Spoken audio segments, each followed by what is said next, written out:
할렐루야. 오늘도 잘 오셨습니다. 같이 기도하겠습니다. 주님, 감사합니다.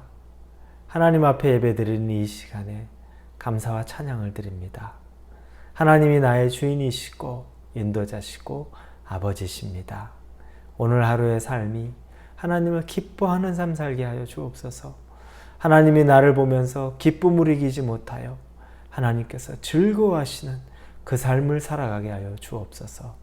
죄의 사슬을 풀어내고 복음을 전하며 예수 그리스도의 자녀와 같은 기쁨 있는 삶이 되기를 간절히 원하며 예수님의 이름으로 기도합니다. 아멘. 오늘 우리에게 주시는 말씀은 갈라디아서 4장입니다. 1절에서부터 11절까지의 말씀입니다.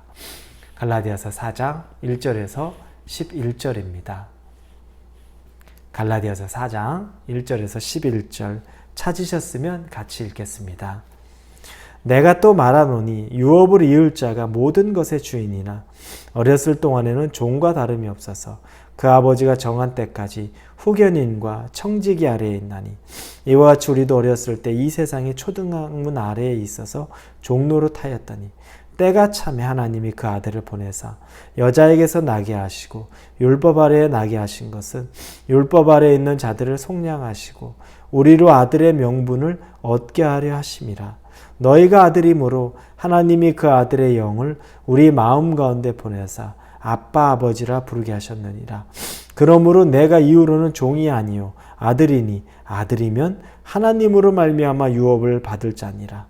그러나 너희가 그때는 하나님을 알지 못하여 본질상 하나님이 아닌 자들에게 종노릇하였더니 이제는 너희가 하나님을 알 뿐 아니라 더욱이 하나님이 아신 바 되었거늘 어찌하여 다시 약하고 천박한 초등학문으로 돌아가서 다시 그들에게 종노릇하려 하느냐.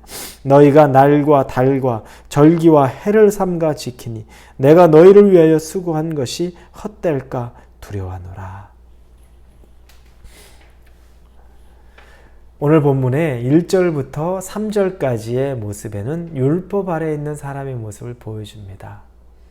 율법 아래에 있는 사람의 특징은 우리가 어제 본 것처럼 초등교사, 초등학문의 아래에 있는 사람, 아주 기본적인 해야 될 것, 하지 말아야 될 것에 강압적이고 또 억압적이고 강제적인 그런 율법 아래 머물고 있는 사람이라는 겁니다. 그런데 그렇게만 살 수는 없습니다.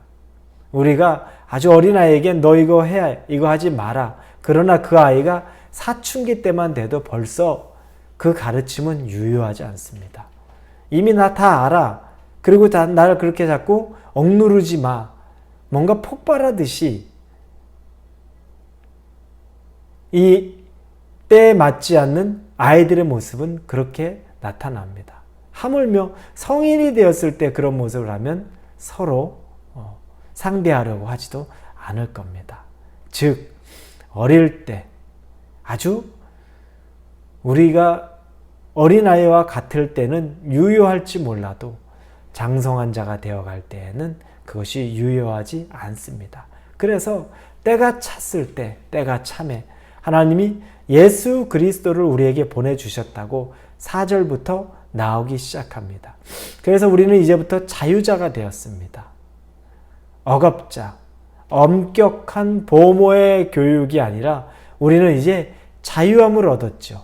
그래서 뒷부분에 보니까 4절 6절에 너희가 아들이므로 하나님이 그 아들의 영을 우리 마음에 보내사 아빠 아버지라 부르게 하셨느니라.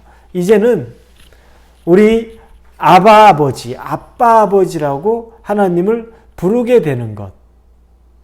이 모습, 이제는 자유한 장성한 아들의 모습으로 우리 아버지, 아빠 아버지라고 부르게 되는 모습. 아주 감격스러운 모습을 말해주고 있습니다. 이게 예수를 통한 그리스도가 오심을 통한 믿음으로 말미암은 자유입니다. 얼마나 감격스럽고 얼마나 기쁜 일입니까? 그럼에도 불구하고 갈라디아 교인은 이 감격에서 스스로 다시 자유를 벗어버리려고 합니다. 이해가 안 가죠. 다시 그 억압과 강압의 상태로 돌아가고 싶어 합니다. 한 매맞는 아내가 있습니다. 남편이 그 아내를 아침과 점심과 낮으로 술에 취해서 그렇게 때립니다. 엄청난 폭력에 시달립니다. 그러면서도 그 남편이 무서워서 도망도 못 갑니다. 그런데 그걸 보다 못한 주변의 이웃이 경찰에 신고를 해서 경찰이 와서 그 때리는 남편으로부터 이 아내를 강제로 구출합니다. 그리고 이제 이 아내는 이 남편이 접근 금지 명령을 내리면서 더 이상 남편이 가까이 오지 못하도록 조치를 취해 줍니다. 이제 자유자가 된 겁니다. 이 아내는 이제 자유롭게 자기의 삶을 살면 됩니다. 더 이상 매맞을 필요도 없고 더 이상 그 집에 갇혀 있을 필요도 없고 억눌릴 필요가 없습니다. 그런데 시간이 좀 지났는데 이 아내가 다시 자기를 때리던 그 남편에게로 돌아가고 싶다고 말합니다. 이해할 수 없죠. 그건 다시 들어가서 그곳에서 매맞는 삶을 살겠다는 겁니다. 아침과 점심과 저녁으로 매맞는 삶을 살고 싶다는 겁니다.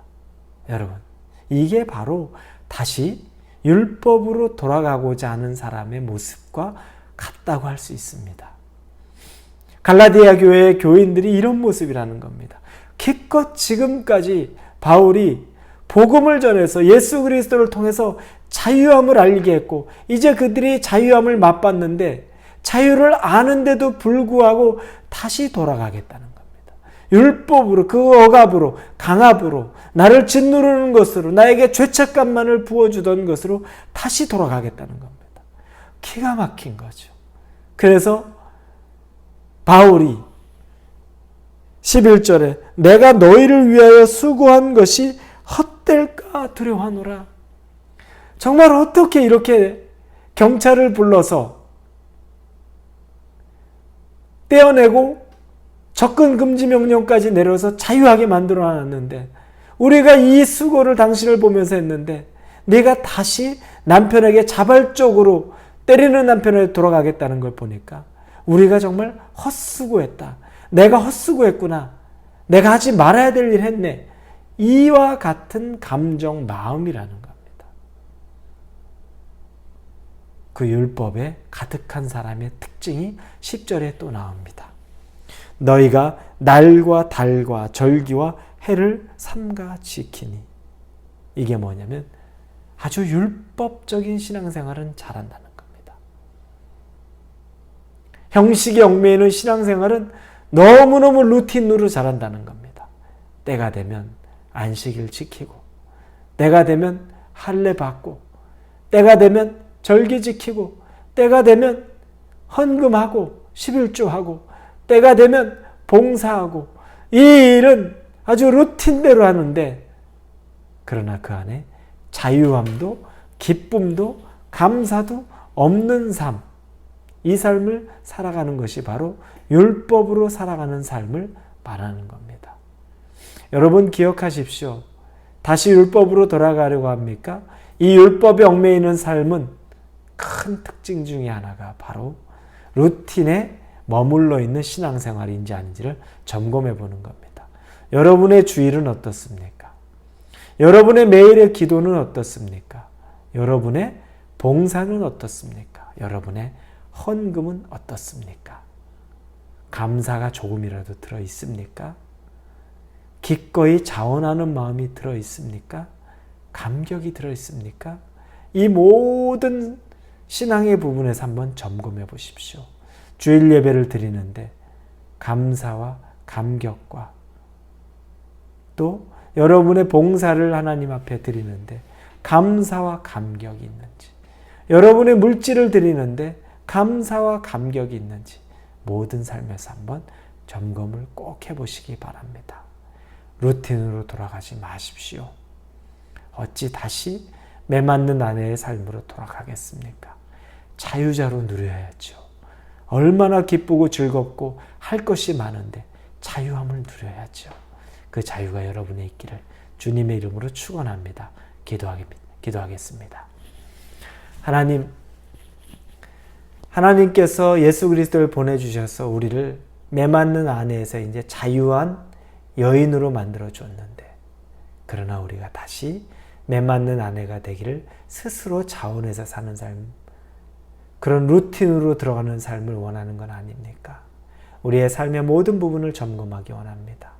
우리의 주일 예배, 우리의 개인의 기도의 시간, 우리 하나님에게 드리는 봉사와 헌신, 하나님에게 드리는 헌금과 11조, 이 모든 것들 하나하나 루틴은 아닌지 형식은 아닌지 돌아보고 하나님 앞에 다시 감격과 감사로 서기를 원합니다. 예수님의 이름으로 기도합니다. 아멘.